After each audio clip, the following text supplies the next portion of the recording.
Hello everyone, welcome to my channel. Before watching this video, don't forget to like, comment and subscribe.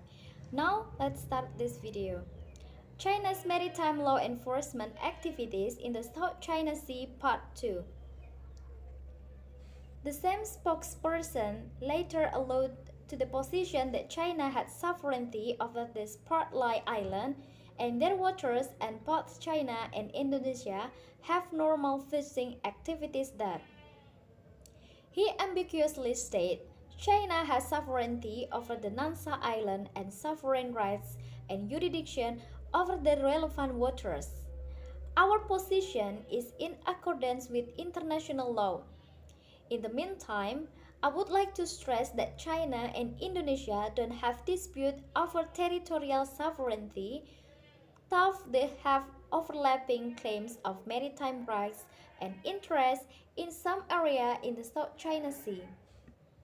China has taken similar position relative to its recent maritime surveillance and law enforcement activities in Malaysia's exclusive economic zone, alleging these are normal activities.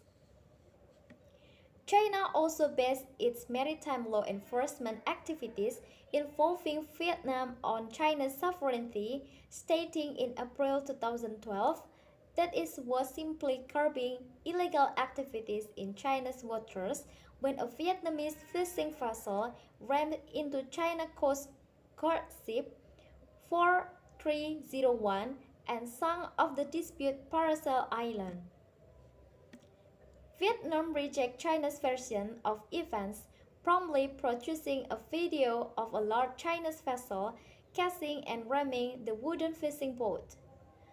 Most recently, China's Foreign Ministry spokesperson Zhao Lijian declared that China was not discounting the possibility of establishing an air defense identification zone over the South China Sea.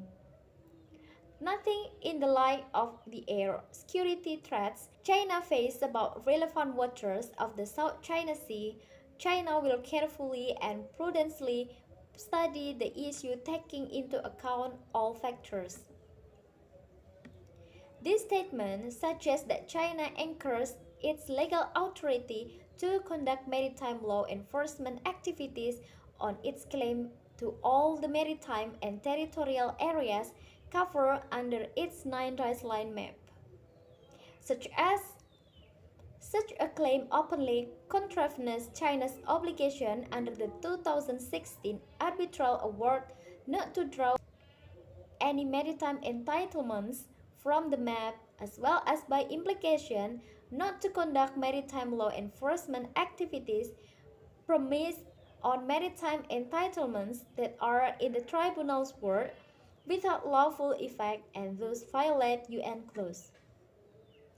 Moreover, China's unilateral conduct of alleged maritime law enforcement activities in disputed areas in the South China Sea also thwarts its binding legal commitments to cooperate under the 2002 Declaration on the Conduct of Parties in the South China Sea, which specifically requires that all claimants cooperate on enforcement activities relating to marine environmental protection, marine scientific research, safety on navigation and communication at sea, search and rescue operation, and combating transitional crimes such as drug trafficking, piracy, armed trafficking, and armed robbery at sea.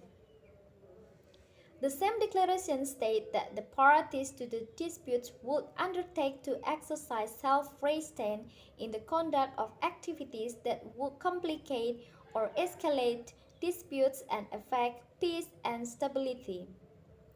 Pending the negotiated delimitation of overlapping exclusive economic zone and continental shelf, China also has the legal duty under UN clause to cooperate with all parties to enter into provisional arrangement of a practical nature and during this transitional period not to yield parties or hamper the reaching of the final agreement.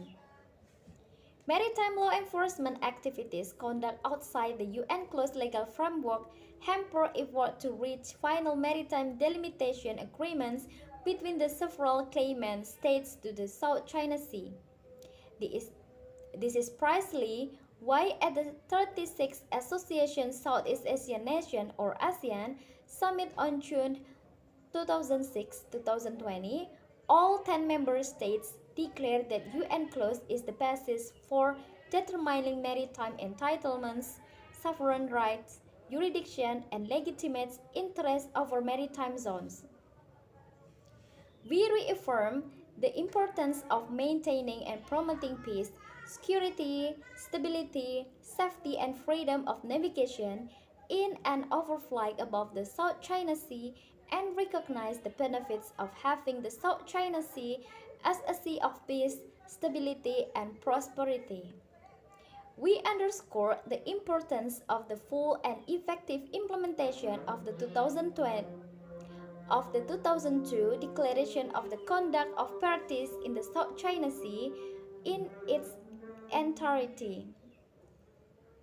We were encouraged by the progress of the substantive negotiations towards the early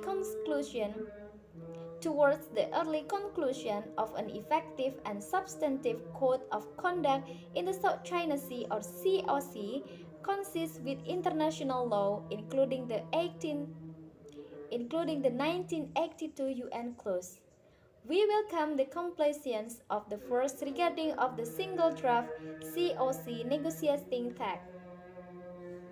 We emphasize the need to maintain and promote an environment conducive to the COC negotiation and thus welcome practical measures that could reduce tension and the risk of accident,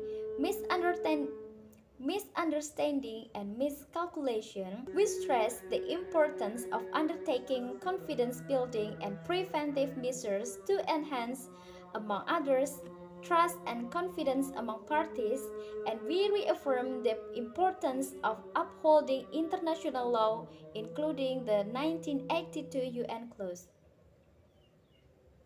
We discussed the situation in the South China Sea, during which concerns were expressed on the land reclamation, recent developments, activities, and serious incidents which have eroded trust and confidence, increased tension, and may undermine peace, security, and stability in the region.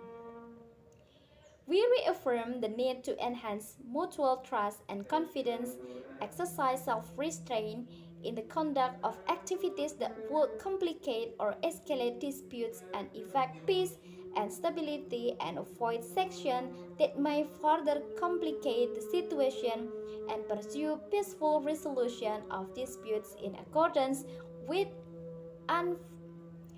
universally recognized principles of international law, including the 1982 UN clause.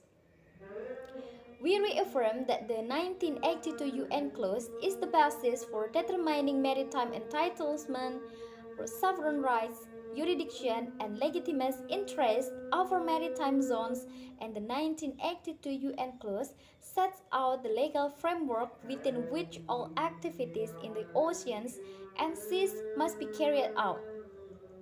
We emphasize the importance of non-militarization and self-restraint in the conduct of all activities by claimants and all other states, including those mentioned in the DOC, that could further complicate the situation and escalate tension in the South China Sea. In sum, there is no legal basis for China's assertion of sovereignty and historic rights as justification for maritime law enforcement activities throughout the maritime and territorial areas within the 9-dice line map. The South China Sea Arbitral Award disposed of the map as without legal effect and contrary to UN clause. Likewise, the 2020 ASEAN 36th Ministerial Statement unanimously reaffirmed the applicability of UN clause to governance, jurisdictions, and determination of maritime entitlements in the South China Sea. Pending negotiation on overlapping maritime entitlements with other South China Sea claimants, China is bound to ensure that its maritime law enforcement activities conform to UN clause and international law. Okay everyone, that's all this article today. Thank you so much for watching this video. Until the next one, bye bye.